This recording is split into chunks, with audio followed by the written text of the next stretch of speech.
தமிழகத்தின் எல்லையோர மாவட்டமான தருமபுரி மாவட்டத்தில் பிறந்து வளர்ந்து திருமணமாகி 3 குழந்தைகளின் தாயான பின்பும் விடாமுயற்சியுடன் எங்களது ஜேஎஸ்ஆர் அகாடமியில் ஆன்லைன் வகுப்பில் இணைந்து பயின்று பள்ளி கல்வித்துறையில் அரசு பணி பெற்ற திருமதி வளர் அவர்களின் அனுபவங்களை உங்களுடன் பகிர்ந்து கொள்ள அழைக்கிறேன்.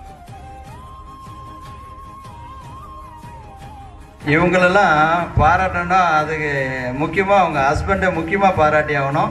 இவங்க வளர்ந்ததுக்கு எல்லா காரணமும் ஹஸ்பண்டாக இருக்கு. அனைவருக்கும் வணக்கம். நான் வளர் தருமபுரி டிஸ்ட்ரிக்ட்லேருந்து வந்திருக்கேன். இவர் என்னோட ஹஸ்பண்ட். எனக்கு 3 குழந்தைங்க இருக்காங்க. 3 குழந்தைங்களையும் விட்டுட்டு என்னை படிக்க வச்சு இந்த இடத்துல கொண்டு வந்து நிறுத்தியிருக்காரு. பெஸ்ட்டாக தேங்க்ஸ் சொல்லணும்னா நான் ஃபஸ்ட்டு வந்து அவருக்கு தான் சொல்லணும். அடுத்து இவரோட சப்போர்ட்லேயும் ஜேஎஸ்ஆரோட சப்போர்ட்லேயும் ஃபஸ்ட் அட்டம்லேயே நான் வந்து குரூப் 2 கிளியர் பண்ணியிருக்கேன். குரூப் 2 வந்து இதுக்கு முன்னாடி நான் எழுதுனதில்லை. மெயின்ஸ்னால் என்னென்ன எனக்கு தெரியாது. அப்படி தான் வந்து நான் ஜேஎஸ்ஆரில் ஜாயின் பண்ணேன். டெஸ்ட்டு வந்து எழுதும்போது ஃபஸ்ட்டு டெஸ்ட்டு நான் அறிமுகம் இல்லாத எழுதுனப்போ ஒரு 10th பசங்க எழுதுகிற அளவுக்கு தான் நான் எழுதினேன். அப்படி இருந்தேன்னா ஃபஸ்ட் அட்டம்லேயே கிளியர் பண்ணியிருக்கேன்னா கண்டிப்பாக அவங்களோட கைடன்ஸ் வந்து ரொம்ப முக்கியம். சார் வந்துட்டு சீனிவாசன் சார் வந்துட்டு எனக்கு வந்து நான் ஒரு 10 o'clock படுத்து தூங்கிடுவேன்.